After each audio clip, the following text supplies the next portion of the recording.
नमस्कार दोस्तों, सुभाष की बात में आपका स्वागत है। आज हम बात कर रहे हैं आस्था के स्नान की परंपरा की। दरअसल हम ये क्यों बात कर रहे हैं कि प्रधानमंत्री नरेंद्र मोदी ने जब दिल्ली में चुनाव हो रहे थे, उसी समय महाकुंभ में जाकर संगम पर डुबकी लगाई और अपनी आस्था का प्रकटीकरण किया।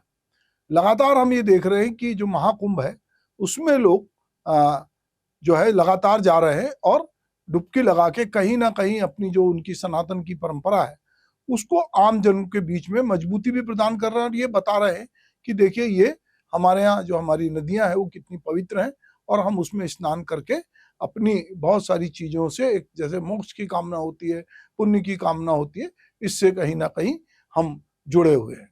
तो प्रधानमंत्री के इस स्नान के साथ ही गंगा में डुबकी लगाने वालों की संख्या जो है वो 38 करोड़ से अधिक पहुंच गई है।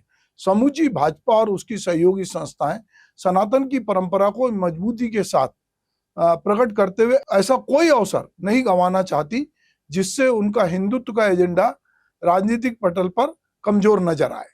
कांग्रेस की धर्मनिरपेक्षता की अपनी चाहे जो भी मजबूरी होगी, किंतु वह धर्म और आस्था के सबके लिए एक जैसे आस्था के केंद्र हैं, वो उस तरह से वो नहीं हो पा रही है और कहीं ना कहीं बीजेपी इसमें बाजी मारती दिख रही है। लेकिन दूसरे राजनीतिक दलों को भी इससे कोई संकोच नहीं है। अयोध्या के मंदिर के बाद धर्म, सनातन संस्कृति, आस्था जैसे शब्द और पद जो है राजनीतिक दलों के लिए अब तो तुरुप का इक्के की तरह हो गए। दरअसल हम ये देखते हैं कि राजनीतिक अवसर को जो है वोट में बदलने का एक विकल्प है। राम जन्मभूमि आंदोलन के जरिए विजय रथ पे सवार भाजपा अपना परचम लगातार बुलंद करते हुए इस सनातनी परंपरा की सबसे बड़ी वाहक बन गई है। आस्था का स्नान हिंदू धर्म और भारतीय संस्कृति में एक महत्वपूर्ण परंपरा है। तो चलिए मैं रोक कर आपको ये दिखाता हूं कि जो प्रधानमंत्री और उन जैसे बहुत सारे लोगों ने, जिसमें भूटान नरेश भी है और बहुत सारे सेलिब्रिटी है, उन्होंने कब कब किस किस तरह से संगम में स्नान किया।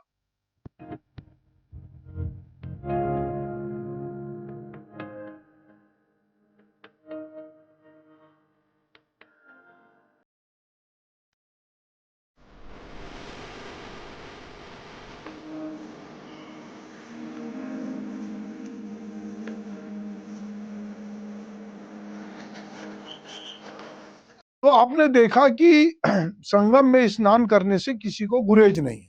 धर्म सबके लिए कहीं ना कहीं आस्था का केंद्र है और वो अपनी परंपरा से इसको जोड़ते हैं। पर बावजूद जब मौका आता है तो इस तरह की चीजों की आलोचना करने से भी लोग एक दूसरे से पीछे नहीं रहते। हमारी अगर हम अपनी संस्कृति की बात करें तो पवित्र नदियों, सरोवरों, तीर्थ स्थलों पर जाकर स्नान करने की एक परंपरा ही है। इसे आध्यात्मिक शुद्धिकरण और मोक्ष प्राप्ति का मार्ग भी माना जाता है। इस परंपरा की जड़ें वेदों, पुराणों और अन्य धार्मिक ग्रंथों में देखी जा सकती है।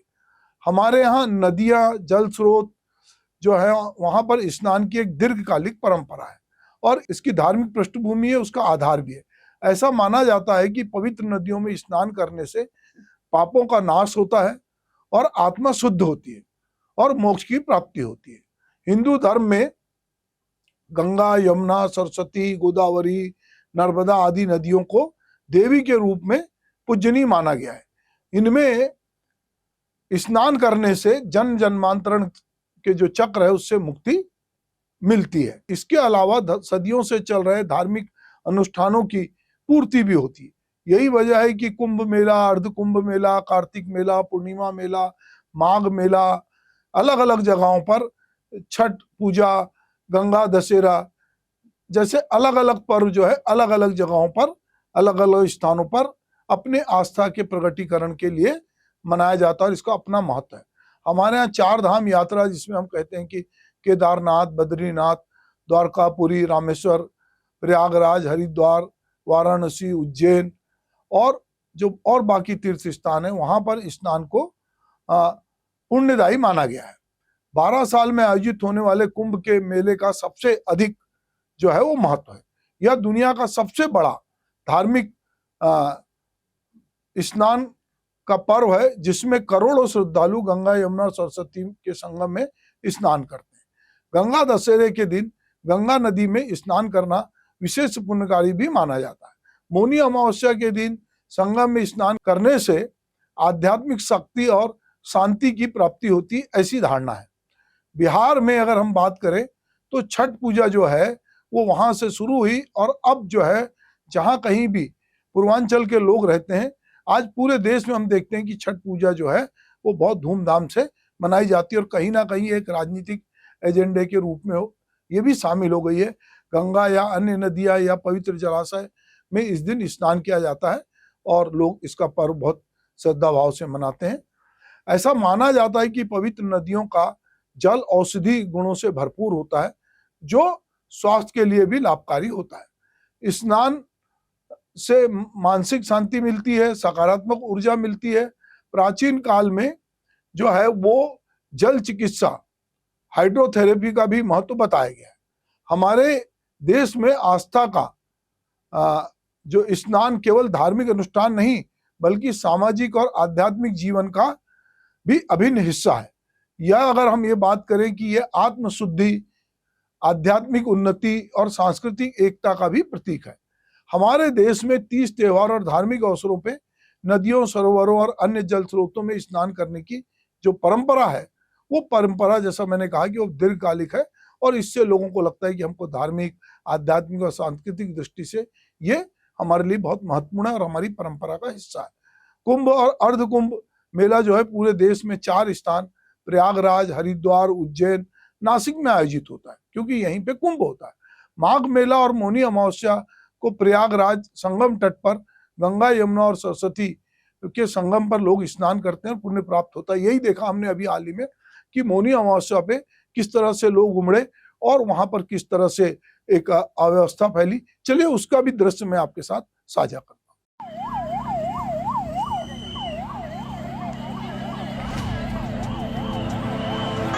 सब बेहोश हो गया है यार।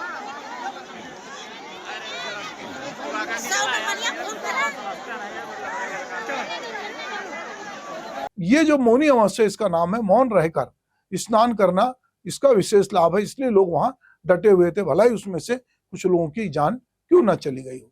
जो गंगा दशहरा है हरिद्वार, वाराणसी, प्रयागराज और गढ़मुक्तेश्वर में जो है गंगा नदी में जो है इसके अवतरण का पर्व के रूप में मनाया जाता है। ऐसा माना जाता है कि इस दिन गंगा स्नान करने से सभी पापों से मुक्ति होती है। कार्तिक पूर्णिमा, जिसको देव दिवाली भी कहा जाता है, के अवसर पर हरिद्वार, वाराणसी, पुष्कर, प्रयागराज में स्नान का अपना महत्व है। इस दिन गंगा, यमुना, नर्मदा और अन्य पवित्र नदियों में स्नान करने के से जो है हजारों स्नान का पुण्य मिलता है, ऐसा लोग मानते हैं। छठ पूजा के अवसर पे बिहार, झारखंड, उत्तर प्रदेश, नेपाल और जहां कहीं भी पूर्वांचल के लोग रहते हैं वहां श्रद्धालु लोग जो है उगते सूरज और डूबते सूरज को अर्घ्य देने के अलावा नदी, तालाब, जलाशय में स्नान करते हैं और वहीं पर वो उस तरह की अपनी पूजा जो बहुत कठिन होती है उसको संभव करते हैं। सोमवती अमावस्या के दिन गंगा, नर्मदा, कावेरी, यमुना आदि नदियों के तट पर स्नान की परंपरा है। अमावस सोमवार जब आती है तो अत्यंत शुभ दिन इसको माना जाता है। पवित्र नदियों में स्नान करने का अलग महत्व है। राजस्थान के पुष्कर में आयोजित होने वाले पुष्कर मेले में भी लोग पुष्कर झील में स्नान करके अपनी एक पवित्रता साबित करते हैं। इस तरह हम देखते हैं कि कार्तिक पूर्णिमा के अवसर पर, महाशिवरात्रि के अवसर पर शिव स्नान की भी परंपरा है। वाराणसी, उज्जैन, हरिद्वार में इस अवसर पर गंगा स्नान, शिवलिंग पर गंगा जल चढ़ाने और विशेष पुण्य की प्राप्ति होती है, ऐसा माना गया है। हम देखते हैं कि मकर संक्रांति में हम लोग तिल से नहाते हैं। मकर संक्रांति के अवसर पे गंगा सागर, प्रयागराज, हरिद्वार, काशी जो है में सूर्य उत्तरायण के अवसर पर गंगा, नर्मदा, कावेरी आदि में नदियों में स्नान से भी बोलते हैं कि बड़ा महत्व है। वैशाख पूर्णिमा, बुद्ध पूर्णिमा के अवसर पर जो है बोध गया, कुशीनगर, ऐसी लुम्बिनी में गंगा या अन्य नदियों में भी जो है स्नान करने की एक परंपरा है। तो हम ये देखते हैं कि हमारे पूर्वजों को जो हम तर्पण करना होता है और मोक्ष की प्राप्ति के लिए हम गया जाते हैं और बहुत सारी नदियों में हम जो है उनका तर्पण भी करते हैं और उनको लेकर हम स्नान भी करते हैं। तो हमारे बहुत सारे जो धार्मिक पर्व है वो कहीं ना कहीं नदियों से, जल स्रोतों से वो जुड़े हुए हैं। और हमको लगता है कि इससे हमको एक प्रकार की आध्यात्मिक सुख भी मिलता है, ऊर्जा भी प्राप्त होती है, और कहीं ना कहीं हम अपने धार्मिक अनुष्ठान को इससे पूरा करते हैं। पर इसके उलट भी बहुत सारे लोग ऐसे हैं जो ये मानते हैं कि जो हमारे ये जो धार्मिक अनुष्ठान है और जो कुछ हम जाके करते हैं वो उससे बहुत कोई फायदा नहीं होता। इस मामले में सबसे प्रमुख अगर हमको कोई संत दिखाई देते हैं तो वो संत कबीर है, जो अपने दोहों के माध्यम से धर्म के आडंबर, पाखंड और बाह्य आडंबरों को की कड़ी आलोचना करते हैं। उन्होंने स्पष्ट कहा है कि केवल गंगा स्नान या तीर्थ से पाप नहीं धुलते, बल्कि सच्ची भक्ति और अच्छे कर्म से ही वास्तविक मोक्ष का मार्ग मिलता है। माथे तिलक, हाथ में माला, बसते जपू अनंता, मन काछा तन उजियारा, कैसे तरसी गंगा ता। कबीर कहते हैं कि केवल माथे पर तिलक लगाने से, हाथ में माला लेने से, गंगा में स्नान करने से यदि कोई पवित्र नहीं होता। यदि मन अशुद्ध है और बुरे विचारों से भरा है तो गंगा स्नान से कैसे उद्धार होगा। कबीर का एक और दोहा मुझे यहाँ प्रासंगिक लगता है, तो वो कहते हैं कि दूध जले तो छाछ पिए, दूध जले तो छाछ पिए, सिसकी कौन बढ़ाई, भक्ति बिना निष्फल है गंगा गोता खाई। मतलब कहीं ना कहीं फिर वो कहते हैं कि अगर अच्छे कर्म नहीं किए हो तो गंगा में डुबकी लगाने से कोई लाभ नहीं होगा। वास्तविक भक्ति जो है अच्छे कामों से ही व्यक्ति को, और उसकी मुक्ति भी जो है उससे मिलती है। कहावत है कि मन चंगा तो कटौती में गंगा। कहने का आशय यह है कि यदि धर्म, आडंबर और बाहरी कर्म कांडों से नहीं, बल्कि सच्चे हृदय, अच्छे कर्मों और भक्ति से जो है वो आपको एक मोक्ष की प्राप्ति होती है या एक आपको शांति मिलती है। केवल गंगा स्नान करने से, मंदिर मस्जिद जाने से या तीर्थ यात्रा करने से कोई पवित्र नहीं होता, बल्कि मन की शुद्धि और सच्चे आचरण से ही ये जो है इस मार्ग को, सच्चाई के मार्ग को पाया जा सकता है। ओशो ने भी कहा है कि पाप हम लोग करें और उसको गंगा धोएगी, ऐसा क्यों? दरअसल पवित्र नदियां और पवित्र धर्म स्थल आपके पापों को नष्ट करते हैं, लेकिन उसके लिए जरूरी है कि आपका मन पूरी तरह से शुद्ध हो, क्षमा का आकांक्षी हो, पाप के प्रति आपके मन में पश्चाताप हो, और जो धर्म स्थल के दर्शन करते हुए या पवित्र नदियों में स्नान करते हुए आप यह प्रतिज्ञा करें कि आगे से कोई पाप नहीं करेंगे, कोई बुरा काम नहीं करेंगे। कहीं ना कहीं जो है ये आप जो इस तरह की चीजें करते हैं तो वो उसके भीतर आपके मन में किस तरह की भावना है उसका प्रकटीकरण भी होता है। तो हम नदियों में जाएं, हमारी परंपरा है। वो जैसा मैंने कहा कि जल है तो जीवन है और जल से ही हमारी संस्कृति है। हम जल के इर्द गिर्द ही बसते रहें, इसलिए हमारा नदी के प्रति अतिरिक्त आग्रह है, क्योंकि नदी बहती हुई होती है, नदी ठहरती नहीं है। और जो तालाब है वो ठहरे हुए होते हैं। दुष्यंत का एक शेर मुझे याद आता है कि अब तो इन तालाबों का पानी बदल दो, कमल के फूल कुम्भलाने लगे हैं।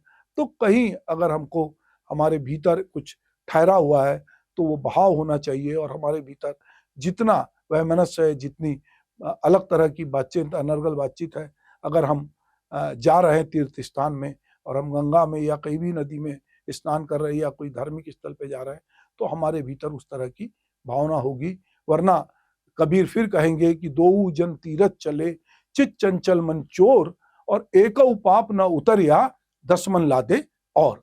नमस्कार।